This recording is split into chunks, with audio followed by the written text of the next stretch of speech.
Saint-Esprit. Amen. La paix soit avec vous. Et avec votre esprit. J'apprends à l'instant que nous fêtons Saint-Albert de Louvain, mais je le célèbre avec vous avec grande joie. J'ai découvert sa vie l'an dernier pendant une conférence épiscopale où Monseigneur Rousseau, dont c'est le patron, nous a distribué un petit fascicule avec la vie d'Albert de Louvain, et pendant les moments creux de la conférence, j'ai eu le temps de lire un peu sa biographie, et j'ai appris une chose très intéressante et très encourageante, c'est que jusqu'au moment où il est devenu évêque, il était un homme très mondain, ne pensant que des calculs stratégiques et politiques, des jeux d'influence, et s'est nommé évêque, et devant lutter pour l'être, en raison des contestations politiques, qu'il a été contraint, pour la première fois de sa vie, à une vie ascétique, à une vie d'abandon, à une vie de confiance, et il est devenu un saint en quelques mois. En quelques mois, requis, absorbé par une tâche qu'il avait d'abord envisagée sous un angle de rentabilité politique, et puis qu'il a dévoré sur le plan spirituel. Et donc, mes chers amis, nous avons toutes nos chances. Même si, jusqu'ici, nous n'avons pas encore assez mordu à l'appel de Dieu sur notre vie, un moment viendra, peut-être, où, requis par un défi, requis par une tâche, happés par une nécessité qui nous tombera dessus sur le plan apostolique, nous ferons en quelques semaines, en quelques mois, des progrès que peut-être nous n'aurons pas fait pendant des années auparavant. Et nous allons célébrer cette Eucharistie dans cette confiance et dans cette espérance. Nous allons écouter la parole de Dieu, célébrer cette Eucharistie en reconnaissant tout d'abord notre péché et en confiant à la fidélité de Dieu toutes nos infidélités.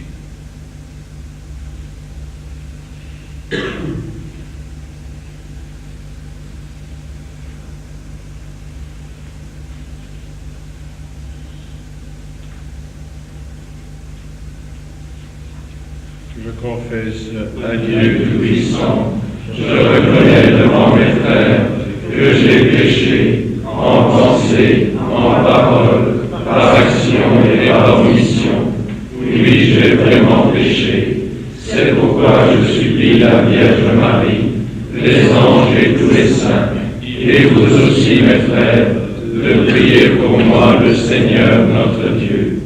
que Dieu Tout-Puissant nous fasse miséricorde, qu'il nous pardonne nos péchés et nous conduise à la vie éternelle. Amen.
Prions le Seigneur. Seigneur notre Dieu, tu as conféré la gloire du martyr à l'évêque Saint Albert, alors qu'il défendait la liberté de ton Église. Permets par son intercession que nous parvenions, à travers les épreuves de la vie, au bonheur que tu nous promets.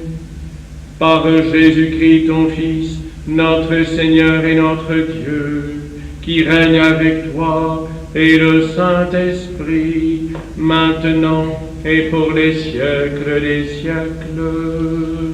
Amen.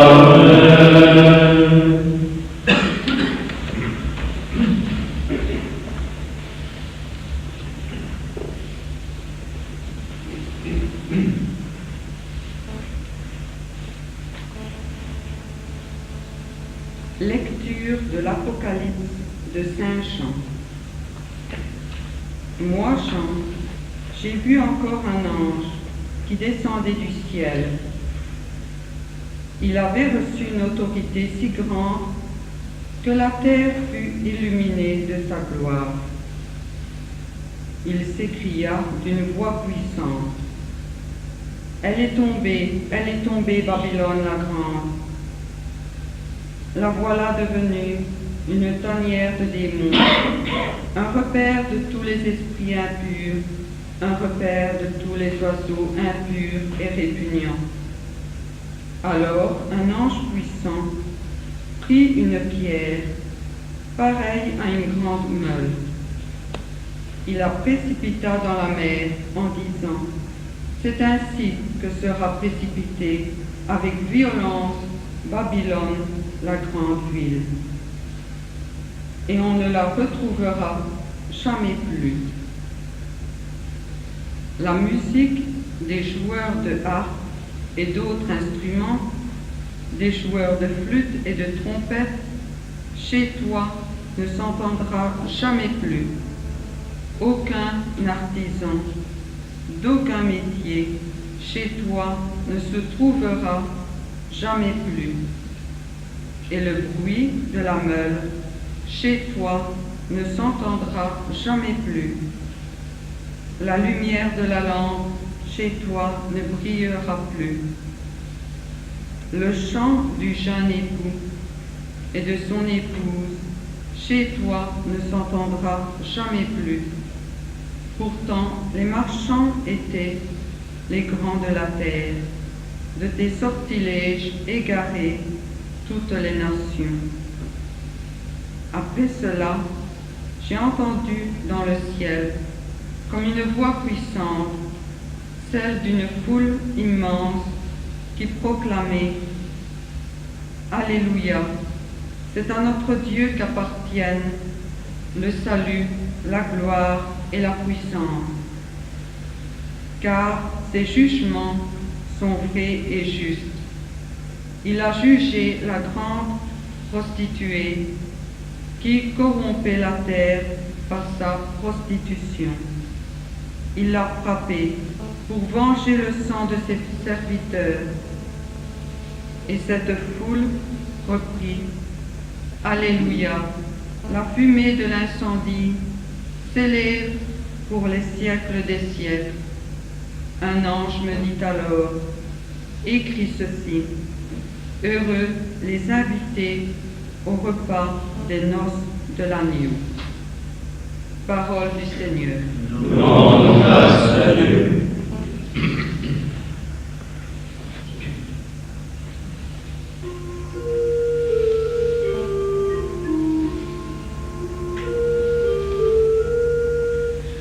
Heureux les invités au festin des noces de l'agneau. Heureux les invités au festin des noces de l'agneau.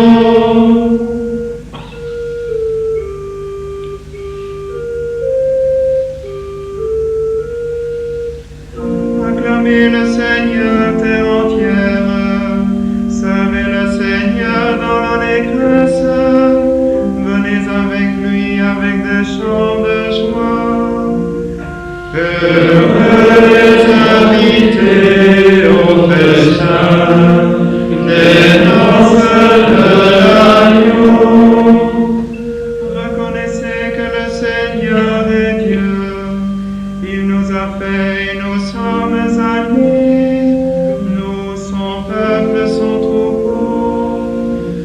Heureux les invités au festin des noces de l'agneau. Venez dans sa maison lui rendre grâce. Dans sa demeure chanter ses louanges. Rendez-lui grâce et bénissez son nom.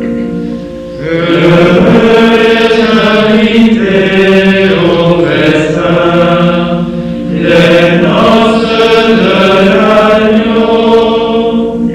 Oui, le Seigneur est bon, éternel est son amour, sa fidélité demeure d'âge en âge.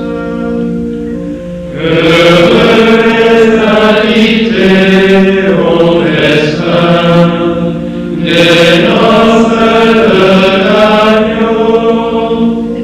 Gloire au Père et au Fils et au Saint-Esprit, au Dieu qui est, qui était et qui vient, pour les siècles des siècles. Amen. Heureux les invités au festin des noces de l'agneau.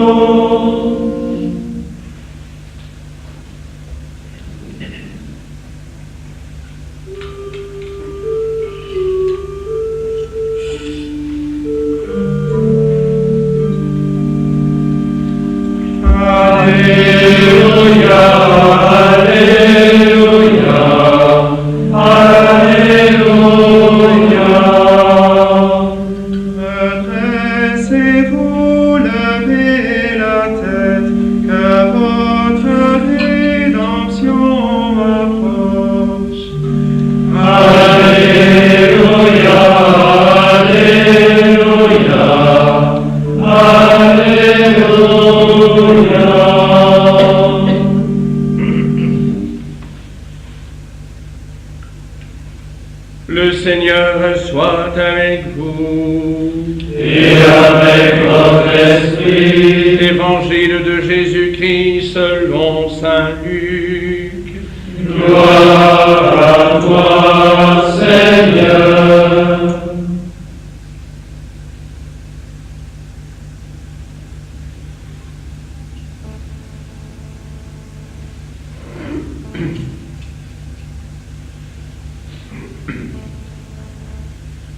Jésus parlait à ses disciples de sa venue.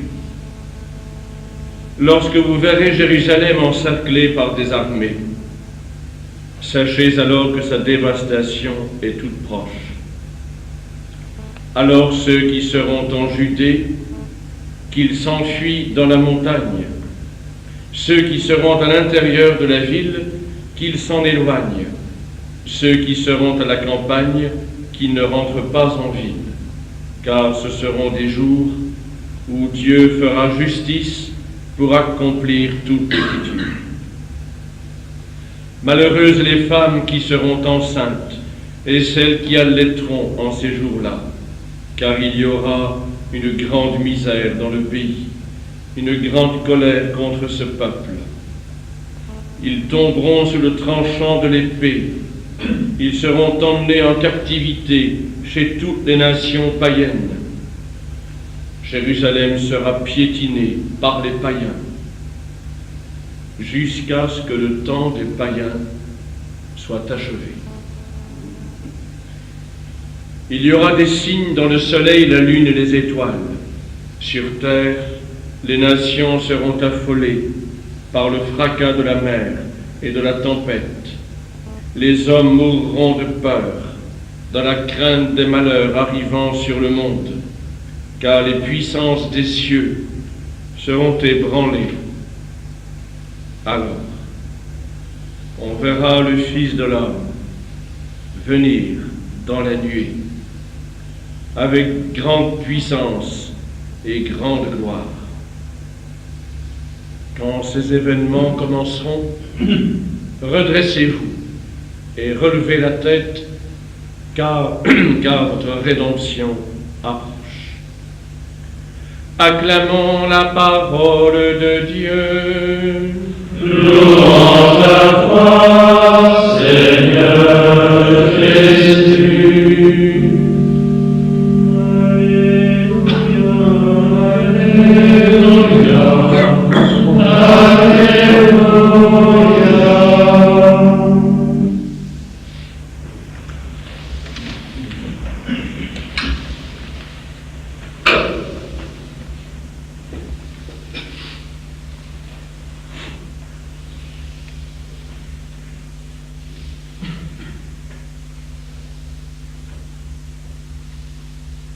Il est regrettable que,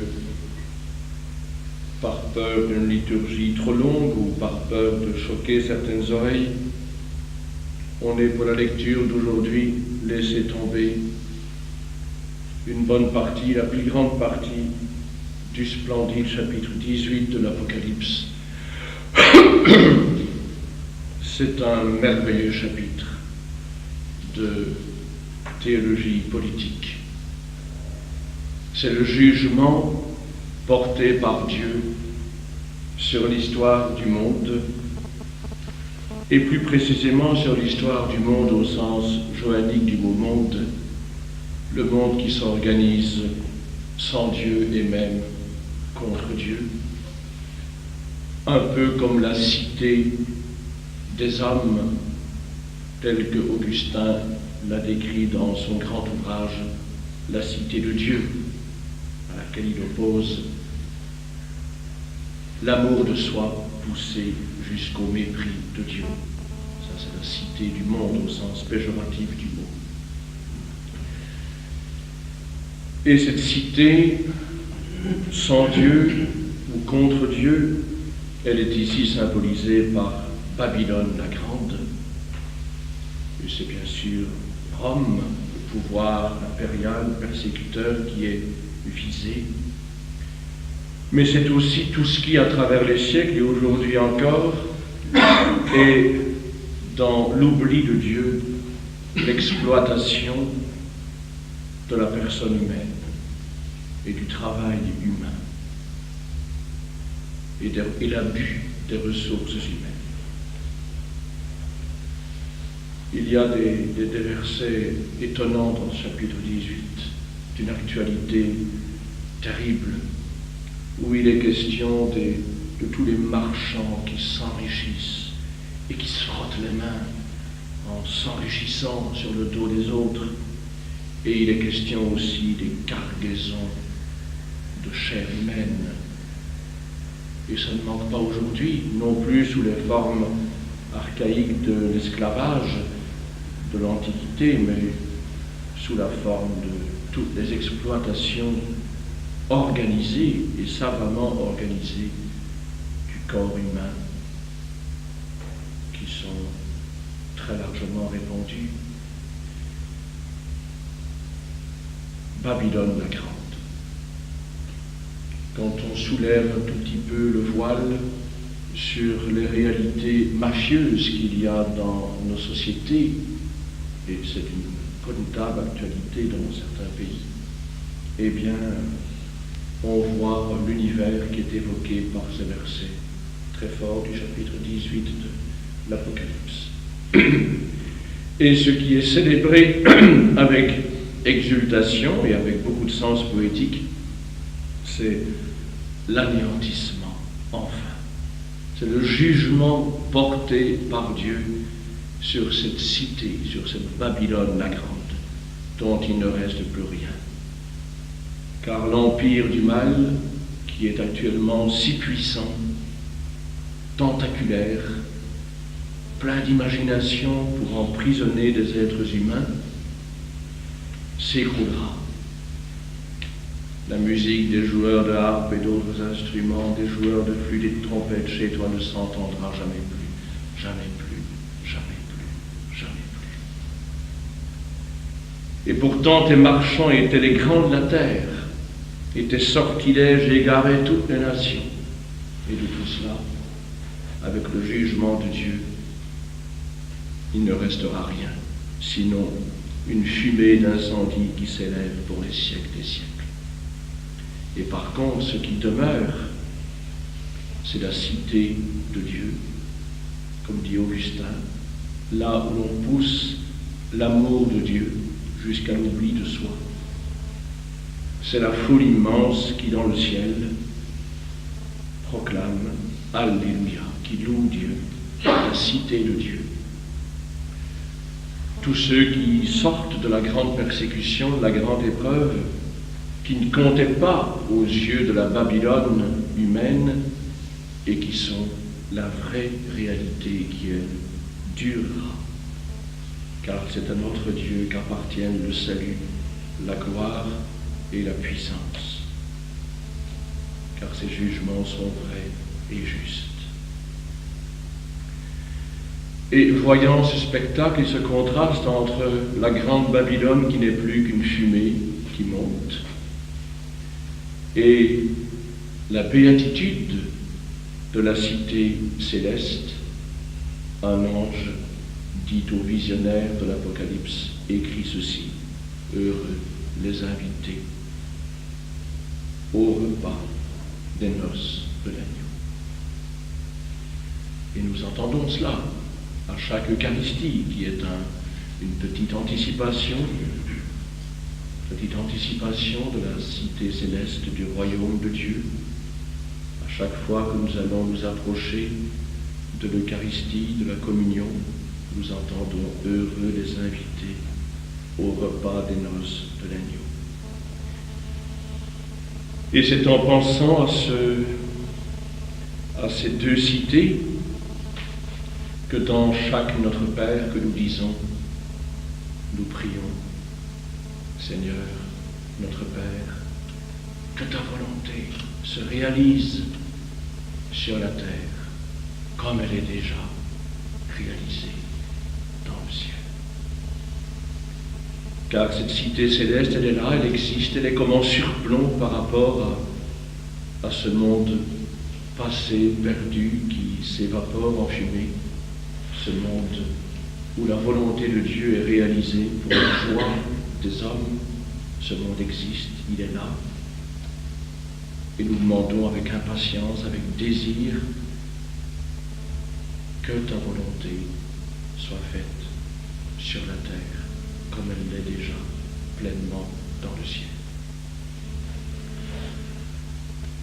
Pour arriver à ce monde nouveau qui germe discrètement ici-bas, auquel nous pouvons contribuer par tout ce que nous faisons dans l'amour de Dieu, dans l'oubli de nous-mêmes,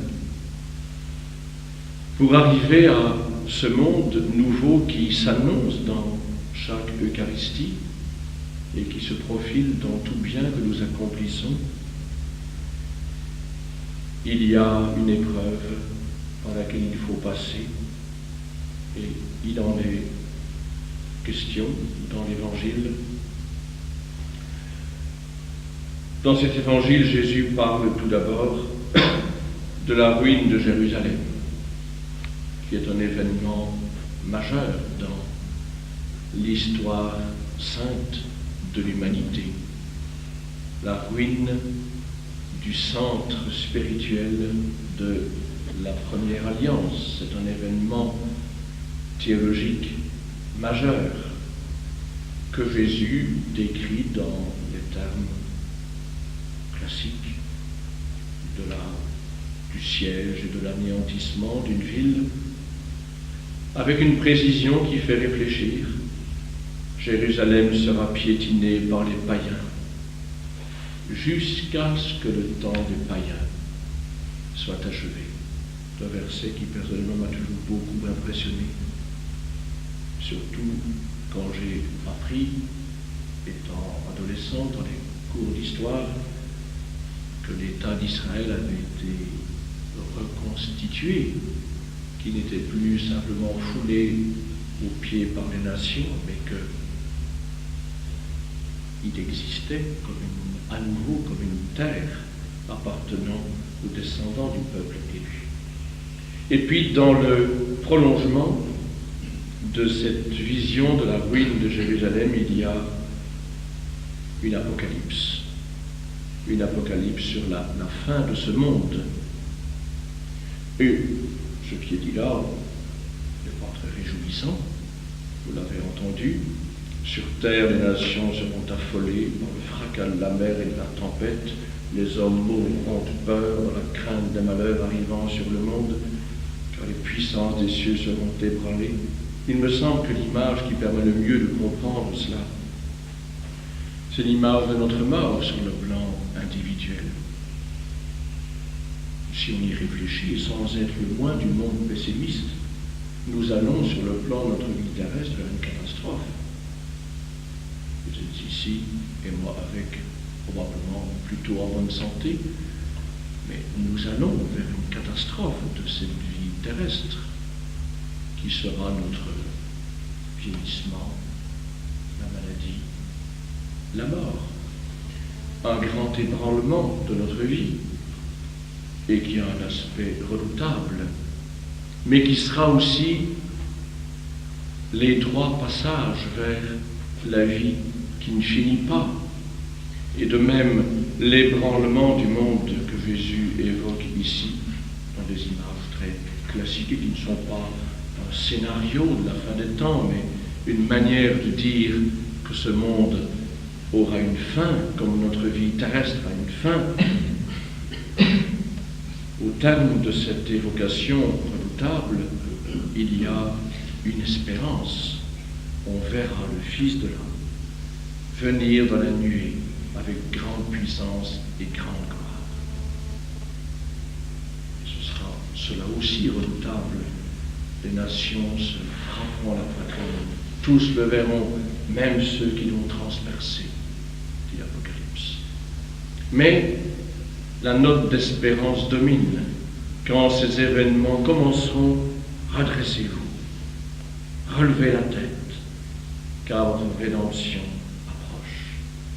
Et toute cette liturgie de la fin de l'année liturgique et du début du temps de la venue, de l'avènement ou de l'avant, toute cette liturgie a un aspect inquiétant parce qu'on y parle de la fin de ce monde et des choses ultimes, mais a toujours un aspect stimulant, joyeux, d'espérance. Redressez-vous, relevez la tête, car votre rédemption approche. Et c'est avec ce cœur-là que nous allons paisiblement célébrer cette Eucharistie où le Seigneur vient et où nous sommes bien heureux d'être invités, puisqu'il s'agit du festin des noces de l'agneau.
Prions ensemble au moment d'offrir le sacrifice de toute l'Église. Pour la gloire de Dieu et le salut du monde.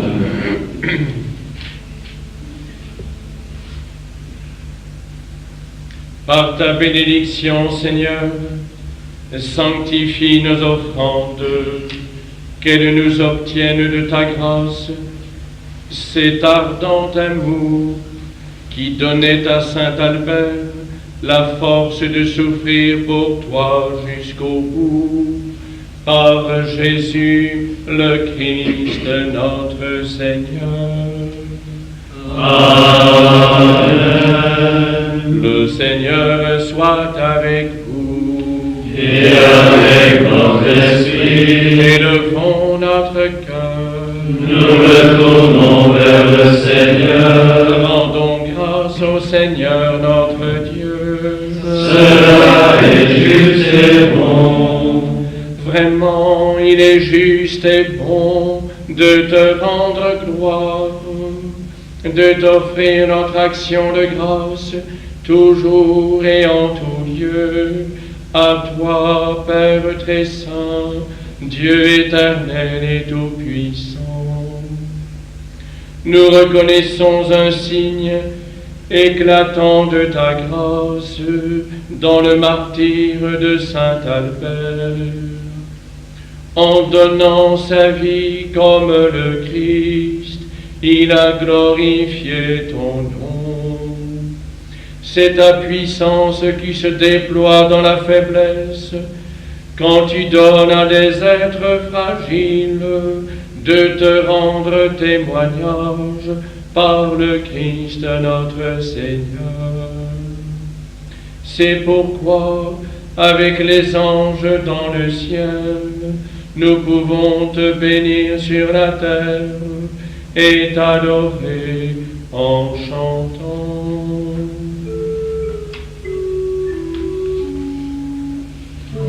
Saint, Saint, Saint, le Seigneur, Dieu de l'univers, le ciel et la terre sont remplis de ta gloire.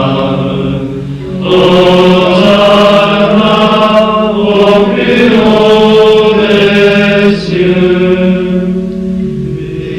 Béni soit celui qui vient au nom du Seigneur. Hosanna au plus haut des cieux. Toi qui es vraiment saint, toi qui es la source de toute sainteté, Seigneur, nous te prions. Sanctifie ces offrandes en répandant sur elles ton esprit, qu'elles deviennent pour nous le corps et le sang de Jésus le Christ, notre Seigneur. Au moment d'être livré et d'entrer librement dans sa passion, il prit le pain, il rendit grâce, il le rompit et le donna à ses disciples en disant: Prenez et mangez-en tous, ceci est mon corps livré pour vous.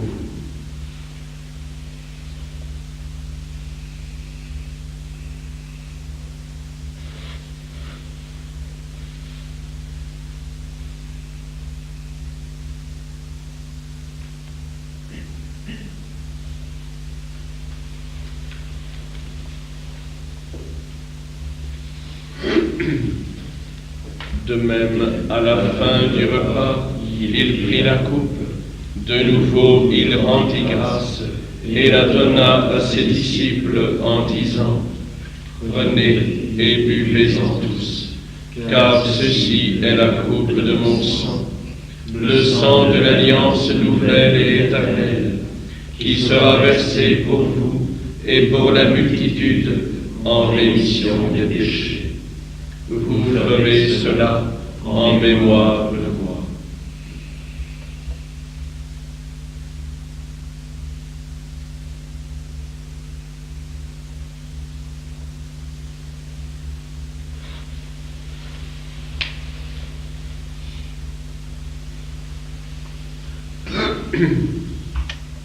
Proclamons le mystère de la foi.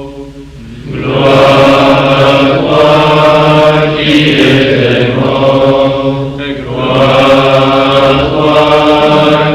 est vivant, notre Sauveur et notre Dieu. Viens, Seigneur Jésus. Faisant ici mémoire de la mort et de la résurrection de ton Fils, nous t'offrons, Seigneur, le pain de la vie et la coupe du salut, et nous te rendons grâce car tu nous as choisis pour servir en ta présence. Humblement nous te demandons qu'en ayant part au corps et au sang du Christ, nous soyons rassemblés par l'Esprit Saint en un seul corps. Souviens-toi, Seigneur, de ton Église répandue à travers le monde.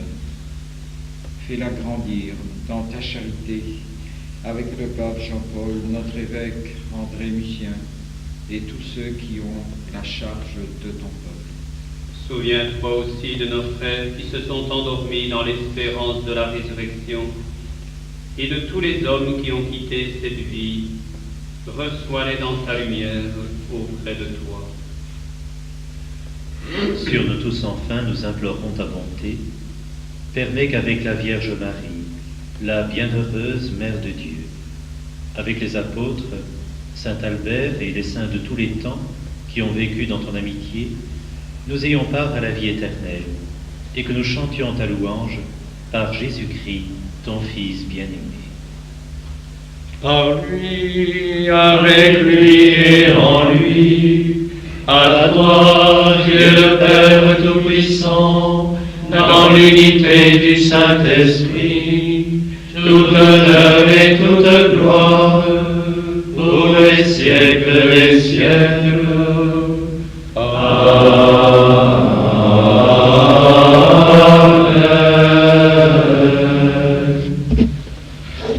Comme nous l'avons appris du Sauveur et selon son commandement, nous osons dire: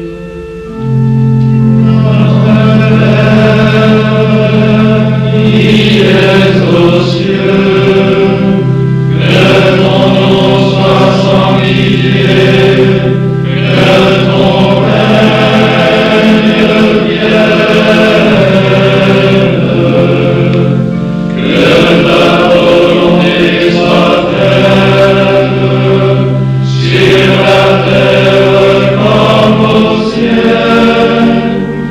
Donne-nous aujourd'hui notre pain de ce jour. Pardonne-nous nos offenses, comme nous pardonnons aussi à ceux qui nous ont offensés, et ne nous soumets pas à la tentation, mais délivre-nous du mal. Délivre-nous de tout mal, Seigneur, et donne la paix à notre temps. Par ta miséricorde, libère-nous du péché. Rassure-nous devant les épreuves en cette vie, où nous attendons la bienheureuse espérance et le retour glorieux de Jésus-Christ, notre Sauveur. Car c'est à toi qu'appartiennent le règne, la puissance et la gloire, pour les siècles des siècles.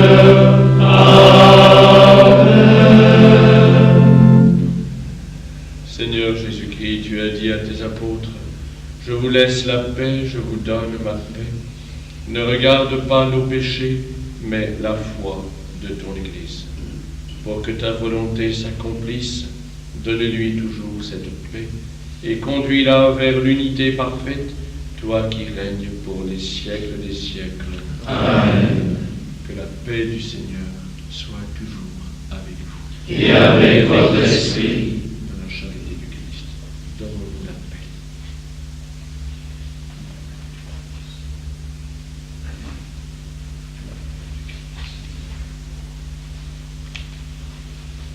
Que le corps et le sang de Jésus-Christ commune dans cette coupe. Nourrissez la vie.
Heureux les invités au festin des noces de l'agneau, car voici l'agneau de Dieu qui enlève les péchés du monde.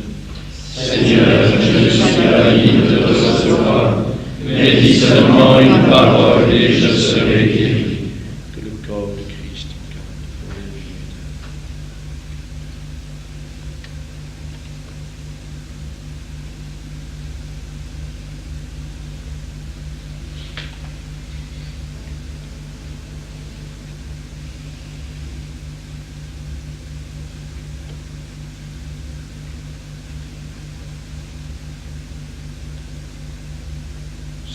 Christ me garde pour la vie éternelle.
Prions encore le Seigneur.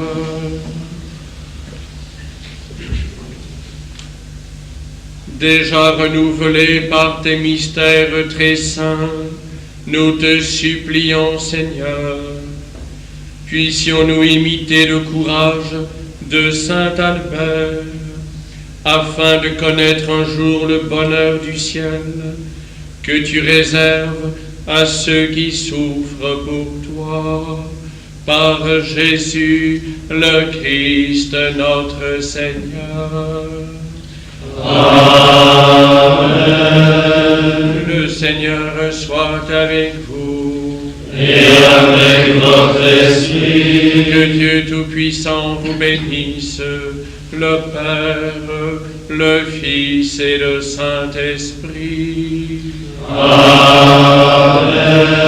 Allez dans la paix du Christ. Nous rendons grâce à Dieu.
Ce monde nouveau auquel nous tous nous aspirons.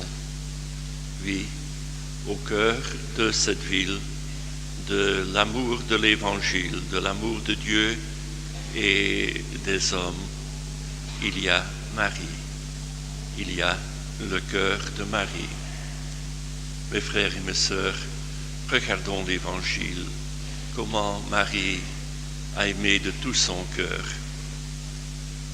L'Évangile nous montre Marie dans la vie de chaque jour.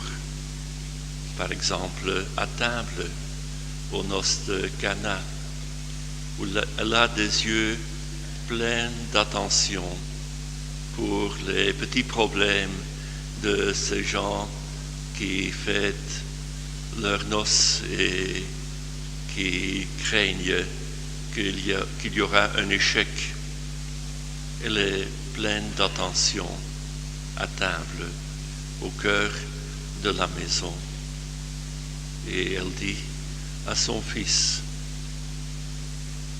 vois comment ces gens peinent, quel est leur problème.